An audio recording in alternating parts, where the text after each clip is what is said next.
Bismillahirrahmanirrahim. Today we will start a new topic, which is centrality measures. If you remember, at the start of the course, we said that almost whatever we learned in this course would fall into three categories. ना कि एक ये कि हम लोग macroscopic level पे analysis कर रहे हैं, दूसरा ये कि माइक्रोस्कोपिक लेवल पे एनालिसिस कर रहे हैं और तीसरा ये है कि मेसोस्कोपिक लेवल पे एनालिसिस कर रहे हैं। तो अभी तक हम लोगों ने जितनी भी बात की थी ऑलमोस्ट सारी की सारी हम लोग मैक्रोस्कोपिक लेवल पे बात कर रहे थे।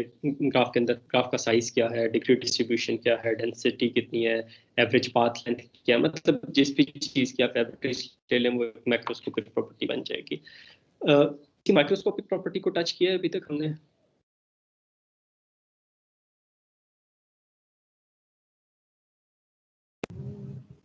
सर हम जो लोकल ब्रिजेस की बात कर रहे थे और साथ में हमने सर एक और टॉपिक में हमें लास्ट लेक्चर में थोड़ा टच किया है इनको सर। जैसे हम कोफिशिएंट्स फाइंड करते हैं तो हम माइक्रो लेवल पे कर देते हैं ना सर। वो जो हमारे पास क्लस्टरिंग कोफिशिएंट था और जो हमारे पास एम्बेडेडनेस थी, नोड नेबरहुड ओवरलैप, वो एक नोड लेवल पे था, एक एज लेवल पे था। तो वो दोनों जो है वो हमारे पास माइक्रोस्कोपिक लेवल प्रॉपर्टीज थी।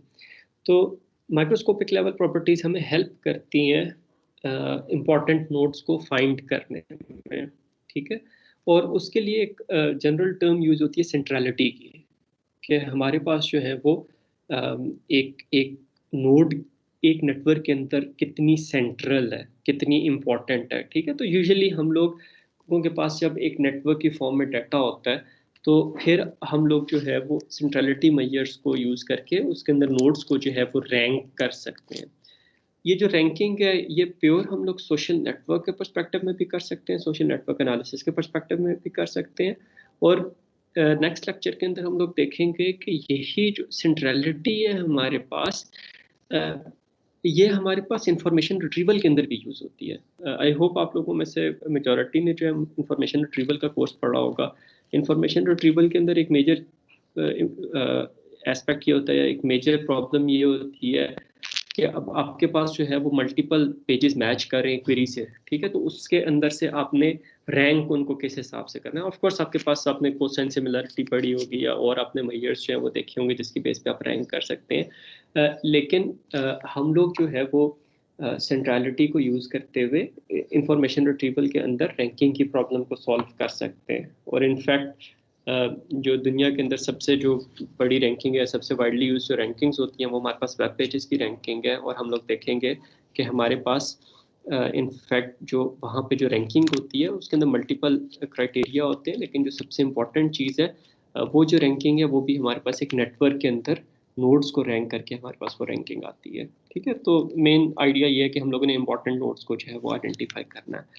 Now the term important is contextual. मतलब अगर आप देखें तो कुछ लोगों के लिए कोई चीज़ इम्पोर्टेंट होगी, दूसरों के लिए वो चीज़ इम्पोर्टेंट नहीं होगी।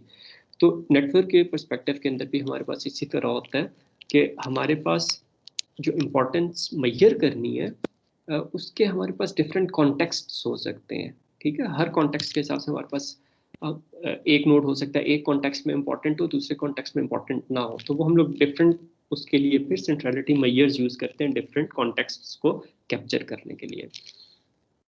ये आपके पास एक मूवी है fugitive, it's an old movie 1993।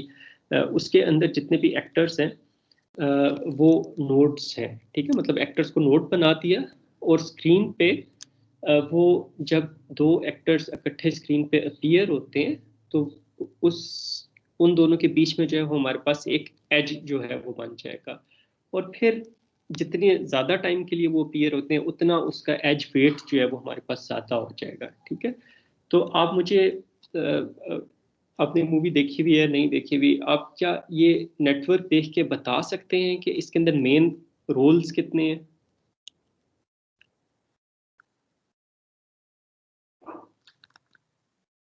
Sir दो रोल्स हैं मेन जो पिवटल रोल है, एक सर किम्बल है और दूसरा जेरार्ड है सर। ठीक है, तो अब देखें, अगर हम लोगों ने नेटवर्क इस तरह बना दिया तो इसके अंदर हम लोगों को जो है वो जस्ट ये देख के कि किसकी हमारे पास डिग्रीज आता है, हमें उससे इम्पोर्टेंट कैरेक्टर्स का जो है वो हमें पता चल जाता है। ठीक है, तो इसके अंदर किम्बल और जेरार्ड जो है ये हमारे पास दो मेन कैरेक्टर्स हैं। इसमें से एक जो है वो हीरो होगा, एक जो है वो विलन होगा, या काइंड ऑफ इस किस्म का जो है वो हमारे पास होगा। फिर हम लोग ये देख सकते हैं किम्बल के साथ जो है वो कौन से लोग ज़्यादा अपीयर होते हैं, ठीक है, और फिर जेरार्ड के साथ जो है वो हमारे पास कौन से लोग जो हैं वो ज़्यादा अपीयर होते हैं। ठीक है, इसके अंदर नेटवर्क को विजुअलाइज इस तरीके से किया गया है कि इसके अंदर जो नोड का जो हमारे पास साइज है वो उसकी डिग्री को रिप्रेजेंट कर रहा है। तो जितनी उसकी डिग्री हमारे पास ज़्यादा है, उतनी हमारे पास उसका साइज जो है वो नोड का बड़ा है। ठीक है, दैट मीन्स के इस मूवी के कॉन्टेक्स्ट में हमारे पास वो एक्टर जो है वो ज़्यादा बहुत से डिफरेंट एक्टर्स के साथ जो है वो अपीयर हो रहा है। और इसके अंदर जो हमारे पास एज है उसकी थिकनेस जो है वो वेट को रिप्रेजेंट कर रही है कि कितना फ्रीक्वेंटली जो है ये दो एक्टर्स अपीयर होते हैं, को अपीयर होते हैं स्क्रीन पे। और फिर हमारे पास जो इसका कलर है ये काइंड ऑफ एक मेसोस्कोपिक लेवल प्रॉपर्टी है, कि इसके अंदर हमारे पास कौन सी नोड जो है वो किस ग्रुप से जो है वो काइंड ऑफ बिलोंग करती है। ठीक है, तो ये हमारे पास अगर हम लोग इस नेटवर्क को देखें तो जस्ट हम लोग डिग्री के साइज से और जो कनेक्शंस हैं उसके बारे में देखें, हम लोग बहुत सी मूवी के बारे में बहुत डेप्थ स्टोरी लाइन तो हमें नहीं पता लग सकती, लेकिन एक ओवरऑल हमें पता लग सकता है कि कितने कैरेक्टर्स हैं, मेन कैरेक्टर के साथ जो है वो कौन से लोग इन्वॉल्व है, दूसरे कैरेक्टर के साथ जो है वो कौन से लोग इन्वॉल्व है, कितने डिफरेंट ग्रुप्स बन रहे हैं। तो ये सारी चीज़ें हमें इस नेटवर्क से जो पता चल सकती हैं। ये एक और मूवी है मेमेंटो, इसके बारे में आप क्या कहते हैं as compare to the last movie? Screen पे नजर नहीं आ रहा सर। स्क्रीन नजर नहीं आ रहा, फिजिट वाल नजर आ रहा है सर। ओके सर ये तो कोई डॉन की मूवी लग रही है सर। एक बड़ा डॉन है, साथ में छोटे छोटे डॉन है सर। ओके, अभी स्क्रीन नजर आ रही है? जी सर अभी आ रही है। अच्छा, तो इसके अंदर मेन कैरेक्टर्स कितने हैं?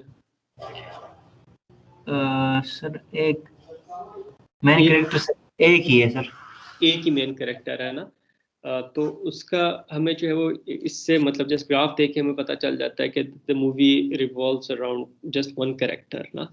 तो और उसके अंदर जस्ट हमें उसकी डिग्री देख के नोट की पता चल जाता है कि वो मेन कैरेक्टर जो है वो हमारे पास कौन सा है।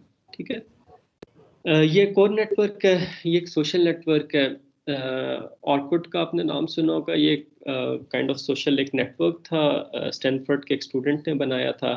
और it got popular ultimately, I think Google ने इसे बाय कर लिया था। I don't know its current status के, अभी इसका क्या स्टेटस है, लेकिन at one time it was a popular social network. तो आपके ख्याल में इसके अंदर जो जिस नोड को लेबल किया हुआ है ऑर्कुट के, जिस बंदे ने ये बनाया था उसके नाम से ये लेबल हुआ हुआ है, आपको क्या लगता है कि ये बंदा मोस्ट सेंट्रल है इस नेटवर्क में जितना हमें नजर आ रहा है?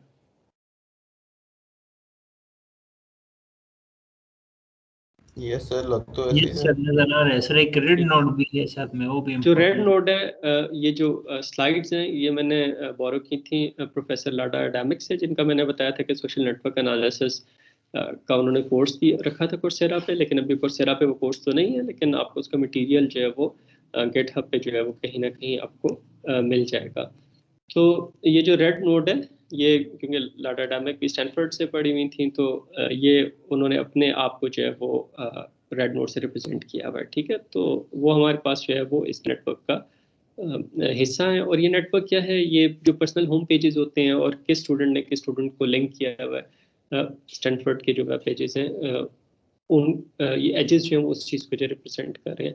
अच्छा, ये जो नेटवर्क आप देख रहे हैं ना, ये एक नेटवर्क का छोटा सा हिस्सा है। अब मैं इसको जूम इन करता हूँ, पूरे जूम आउट करता हूँ, और पूरे का पूरा जो नेटवर्क है वो मैं आपको दिखाता हूँ। तो वो जो बॉटम लेफ्ट कॉर्नर नज़र आ रहा है ना, ये वो नेटवर्क है जो आपको पिछली स्लाइड में नज़र आ रहा था। और बाकी जो नेटवर्क है वो आपको अब ये पूरे का पूरा नेटवर्क जो है वो नज़र आ रहा है कि अराउंड 2000 जो है वो हमारे पास स्टैनफोर्ड के ऊपर जो स्टूडेंट्स के होम पेजेस थे, वो आपस में जो है वो स्टूडेंट्स ने किस स्टूडेंट ने किसको लिंक किया हुआ था। तो अब ये पूरे वो जो सोशल वेब है उसका काइंड ऑफ आपको नज़र आ रहा है। What do you think, Orkut जो है वो इम्पोर्टेंट है?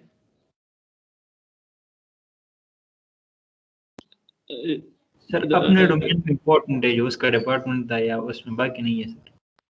अगर हम लोग इसके ऊपर से लेबल हटा दें तो इस तरह के हमें बहुत से जो हैं वो नोड्स मिलेंगे। मतलब अगर आप चारों कॉर्नर्स में देखें, top left, top right, bottom right, और बीच में आपको बहुत से ऐसी नोड्स मिलेंगी। तो ऑर्किड की डिग्री रिलेटिवली हाई है आम नोड से, लेकिन जो एक काइंड ऑफ हमारे पास नेटवर्क का सेंटर बन रहा है जहाँ पे नोड्स आपस में बहुत डेंसली कनेक्टेड है, वहाँ वहाँ पे जो है ऑर्किड के लिंक्स जो है वो इतने ज़्यादा नहीं है। तो Orkut is important in some context, but he might not be important in other context के हमारे पास जो है वो नेटवर्क के साथ जो है वो उसका सेंट्रल नेटवर्क के सेंटर में जो है वो लाई नहीं कर रहे, ये जो नोड है नेटवर्क के सेंटर में लाई नहीं कर रही। ठीक है, तो हमारे पास जो सेंट्रलिटी है, जो इम्पोर्टेंस है, ये हमारे पास कॉन्टेक्चुअल है। ठीक है, और डिफरेंट हमारे पास सेंट्रलिटी मेजर्स के लिए, डिफरेंट टाइप्स की सेंट्रलिटीज आइडेंटिफाई करने के लिए हम लोग डिफरेंट मेजर्स जो है वो यूज़ करते हैं। लिटरली आपको जो है वो नेटवर्क्स के अंदर, सोशल नेटवर्क एनालिसिस के अंदर you will find like hundreds of centrality measures. ठीक है, कुछ छोटी वेरिएशंस के साथ हैं, कुछ जो है वो हमारे पास totally different type of centrality जो है वो कैप्चर करते हैं। तो आपके पास you have like many centrality measures. तो उसके अंदर से जो मेन एक ब्रॉड कैटेगरीज हैं कि ये सेंट्रलिटी मेजर इस तरह की चीज़ को कैप्चर करते हैं, ये सेंट्रलिटी मेजर इस तरह की चीज़ को कैप्चर करते हैं, वो हम लोग ब्रॉड जो कैटेगरीज हैं वो हम लोग जो है वो आज और फिर कमिंग वीक्स के अंदर हम लोग जो है वो स्टडी कर लेंगे। तो आज जो हम लोग सेंट्रलिटी मेजर्स कवर करने की कोशिश करेंगे वो हमारे पास है in degree, out degree, degree. ये तीनों हम लोग पहले भी कर चुके हैं, we know what they are, just उसको हम लोग थोड़ा सा फॉर्मलाइज कर लेंगे। फिर हमारे पास एक सेंट्रलिटी मेजर होता है बिटवीननेस, उसे देखेंगे, क्लोजनेस उसे देखेंगे, और फिर इन सारों से रिलेटेड हमारे पास एक स्क्यूनेस हो सकती है कि हमारे पास इस नेटवर्क के अंदर सेंट्रलाइज्ड नोड कितनी है, वो जो है हम लोग आज के लेक्चर के अंदर जो है इंशाल्लाह कवर करेंगे। ये हमारे पास एक नेटवर्क है, ये बेसिकली पेट्रोलियम और पेट्रोलियम प्रोडक्ट्स का जो ट्रेड है वो उसकी बेस पे नेटवर्क है। लेट 90s का ये नेटवर्क है, इट्स क्वाइट ओल्ड नेटवर्क। इसके अंदर हमारे पास एज यू कैन सी के हर नोड जो है वो एक मुल्क है, और हर नोड से दूसरी नोड की तरफ हमारे पास जो है वो एज जो जा रहा है वो रिप्रेजेंट कर रहा है कि ये मुल्क जो है वो दूसरे मुल्क को जो है वो पेट्रोलियम प्रोडक्ट्स जो है वो एक्सपोर्ट कर रहा है। जिस तरह अगर हमारे पास सऊदी अरब से इराक यूएसए की तरफ हमारे पास एक एज जा रहा है, तो इट मींस कि Saudi Arab was exporting petroleum products to United States in 1998, जब जिस टाइम पे ये जो है वो हमारे पास नेटवर्क कैप्चर किया गया है। तो अब इस चीज़ को आपने सामने रखना है, और मैं आपसे कुछ क्वेश्चंस पूछूंगा, उसका आपने जो है वो मुझे जवाब देना है। Which countries have high in degree? इसको आप देखें और मुझे बताएं कि कौन सी कंट्रीज हैं या कौन सी नोड्स हैं जिनकी इन डिग्री हाई है। ठीक है, और ये हाई इन डिग्री किस चीज़ को रिप्रेजेंट करती है? सर यूएसए है इस केस में। USA and Japan sir. ठीक है, और ये हाई इन डिग्री किस चीज़ को रिप्रेजेंट कर रही है? सर इनकी इंपोर्ट ज़्यादा है पेट्रोलियम की।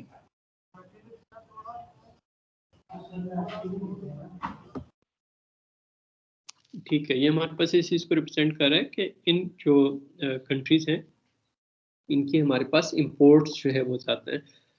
और इसके अंदर अगर आप देखें तो यूएसए जो है वो कौन सी कंट्रीज से जो है वो हमारे पास ज़्यादा इंपोर्ट कर रहा है प्रोडक्ट्स को? सऊदी अरेबिया से सर। सर वेंडिलीज या एक मुल्क का नाम है, उनसे ज़्यादा कर रहे हैं सर। ठीक है, वेनेजुएला है, मैक्सिको है, वेनेजुएला। कोलंबिया, काफ़ी डिफरेंट ममालिक है जिनसे हमारे पास जो है वो ये इंपोर्ट कर रहा है। ठीक है। तो ये हमें इससे इन डिग्री से पता चल जाता है। अगर इस ग्राफ पे अगर हम लोग इन डिग्री को देखें तो हमें पता चल गया कि जापान की इन डिग्री हाई है, यूनाइटेड स्टेट्स की हमारे पास इन डिग्री हाई है, मे बी रिलेटिवली शायद जर्मनी की इन डिग्री भी जो है वो हमारे पास हाई हो। तो ये हमें इन डिग्री से हमारे पास इस तरह की इंफॉर्मेशन जो है हमें मिल सकती है। अच्छा, अब ये बताएं मुझे, which country has low out degree? Out degree उसकी कम है, मतलब जो number of edges, outward edges है वो कम है, but exports significant quantity of petroleum products. ठीक है, क्वांटिटी जितनी ज़्यादा होगी उतना हमारे पास जो है वो एज थिकनेस जो है वो ज़्यादा होगी। तो इसमें से मुझे ये बताएं कौन सा ऐसा मुल्क है जिसकी आउट डिग्री कम है लेकिन एक्सपोर्ट का वॉल्यूम ज़्यादा है? वेनेजुएला के सर, वो जो आपने नाम बताया वो मुल्क है सर। वेनेजुएला, ठीक है, वेरी गुड। और अब अगर देखें तो वेनेजुएला की आउट डिग्री कितनी है? एक ही है सर मेरे ख्याल में, 1 है, इट्स आउट हाँ सर। Degree is 1। ठीक है, तो इसका मतलब है कि ये जो मुल्क है ये हमारे पास जो है वो सारे का सारा ऑयल जो है वो यूनाइटेड स्टेट्स को जो है वो एक्सपोर्ट कर रहा था। और इसी तरह अगर देखें तो यूनाइटेड अरब एमिरेट्स है, ऑल्दो इसकी आउट डिग्री हमारे पास ज़्यादा है, मतलब 4 या 5 है इसकी आउट डिग्री, लेकिन उसके अंदर से मेजर जो है वो एक जापान को जो है वो यूएई एक्सपोर्ट कर रहा था। वेनेजुएला के अलावा और कोई कंट्री है? Sir Canada. कनाडा, तो कनाडा जो है वो अगर देखें तो इसकी आउट डिग्री हमें 1 ही मिल रही है।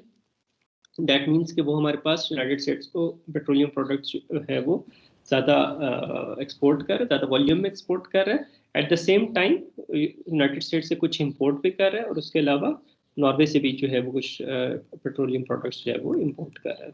तो अगर हम लोग इस तरह का एक नेटवर्क देखते हैं, अब ये काइंड ऑफ एक इकोनॉमिक नेटवर्क है जिसके अंदर पेट्रोलियम का जो ट्रेड है वो हम लोग जो है उसके अंदर देख सकते हैं। और इस नेटवर्क के अंदर जस्ट डिग्रीज की बेस पे हम लोग बहुत सी चीज़ें जो है हम लोग फाइंड कर सकते हैं। जिस तरह इस नेटवर्क को देखने से पहले मुझे ये नहीं पता था कि नीदरलैंड्स जो है वो भी हमारे पास पेट्रोलियम प्रोडक्ट्स जो है वो एक्सपोर्ट करता है। ठीक है, आई डिडंट नो इट। इसके अलावा ये मुझे नहीं पता था कि जापान जो है वो बहुत से डिफरेंट मुल्कों से इंपोर्ट कर रहा है, और उसके अंदर से मेजॉरिटी जो इंपोर्ट कर रहा है वो यूनाइटेड अरब एमिरेट से कर रहा है। इस चीज़ के बारे में मुझे नहीं पता था।